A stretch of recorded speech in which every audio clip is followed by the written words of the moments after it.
What's up, everybody? Dean Ruhl with Ocala Sports, here alongside Chris Becker, Sudeep Tumma, and Ben Hutchens. We're here going to recap OSU's 28-23 victory over Tulsa.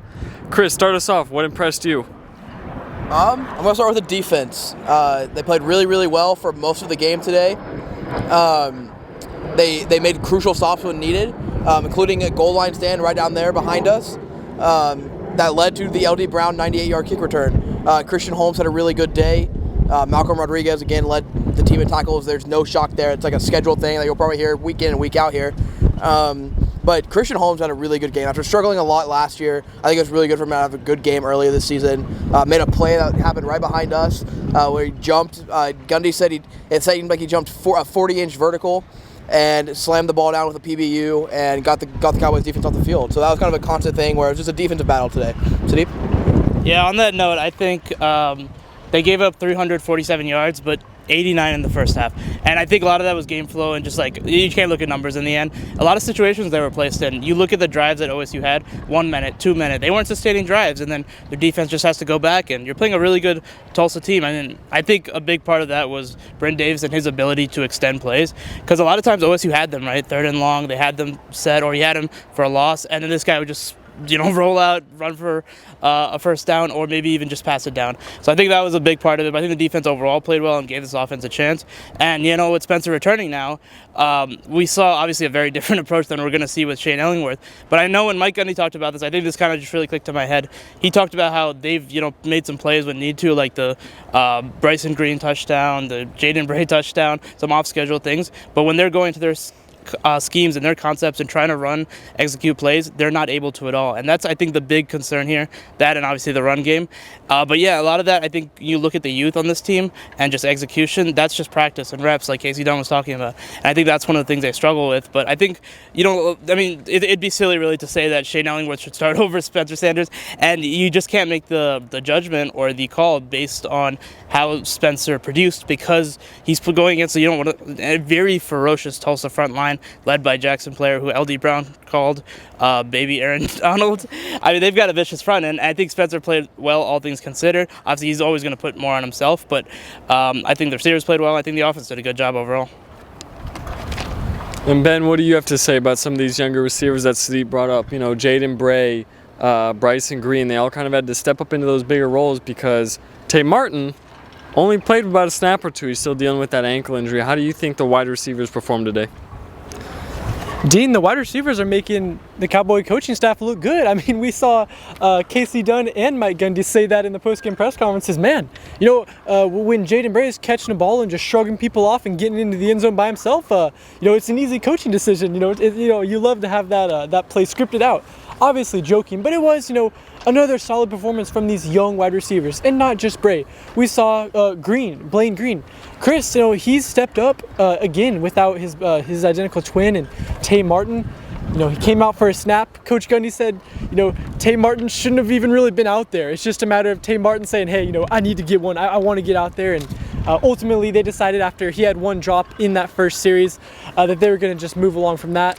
So another good day from these young wide receivers. Brennan Presley struggled to get going early in the game, as freshmen kind of do sometimes, but he ended up having a pretty decent day, salvaging some of those catches later in the second half. But guys, wide receivers were good. Take me through these running backs. I mean, a lot of them got touches. What do we think about the running back situation?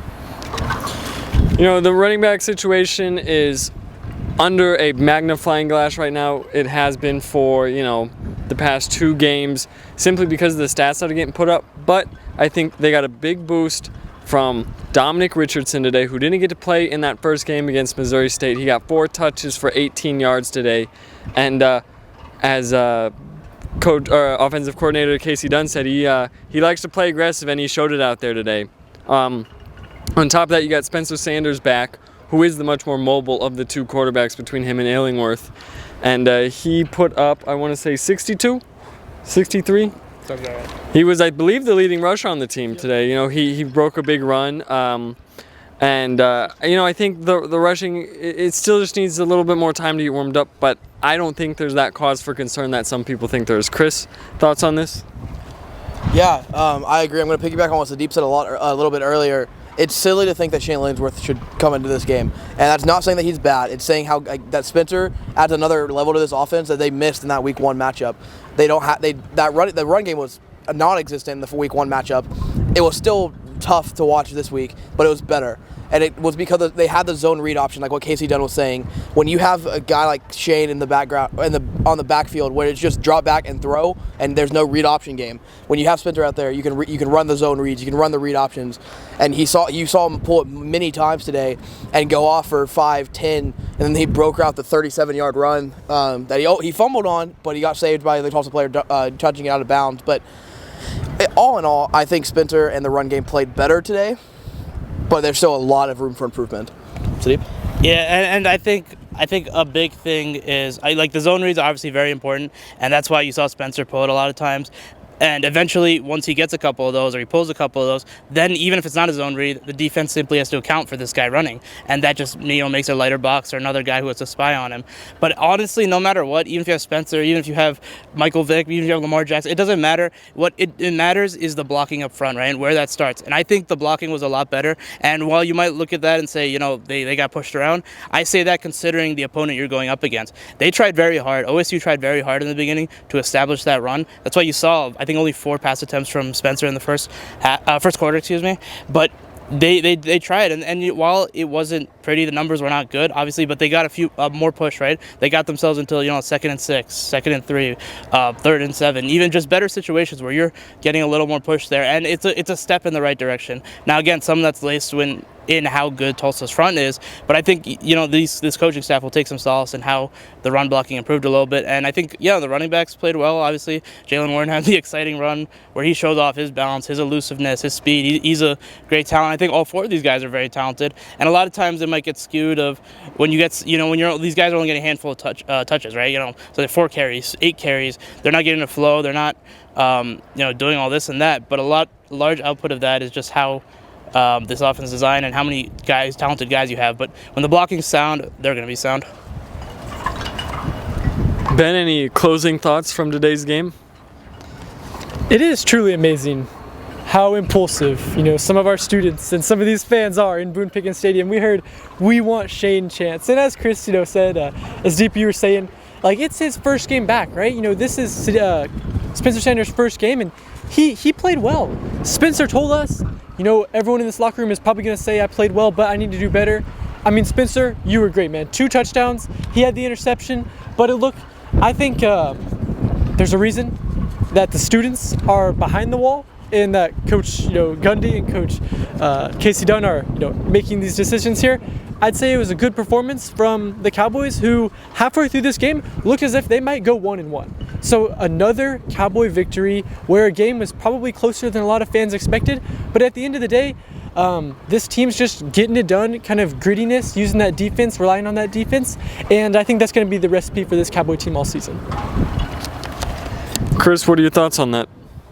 I agree. I think when he said that halfway through this game, it seemed like OSU had a chance to go 1-1. I know, Dean, we were talking up in the press box. What are we going to write if this team loses the game? And it was a very high possibility that they could lose this game. They pulled it out in the end, but they have to. Going into Boise next week is going to be very, very hard. Especially if they play like today. The run game has to be a lot better. Spencer they can't have that interception. An interception like what Shane did last week, where it's kind of thrown up and just a miscue with the receiver a little bit, underthrown. That could be explained, but Spencer just completely threw it right to him, and it was tough. It was kind of just a very bad throw on his part, but if he fixes that and OSU fixes what they need to, I think going forward they could improve. They have a lot of room for improvement, but it's possible. Yeah, a lot of that. I think I agree with all that. It's still hard to even tell, what really happened. Like Gundy alluded to, it seemed like, Spencer just read the routes wrong and didn't know what it was. But I think the big takeaway here is, building off what I said before, when Gundy talked about how they're not executing their schemes and their plays that they're trying to do, I think it's still mesmerizing that they're able to throw up these 50-50 balls, and these freshmen, these big-bodied freshmen who should be raw are going up and getting them, making plays. These are off-schedule plays. These are just, my guy's better than your guy. When you could line up and do that, that shows some offensive prowess. So I think that's the saving grace on offense. Defense is going to continue to produce. I think this team will, find its stride as games go on.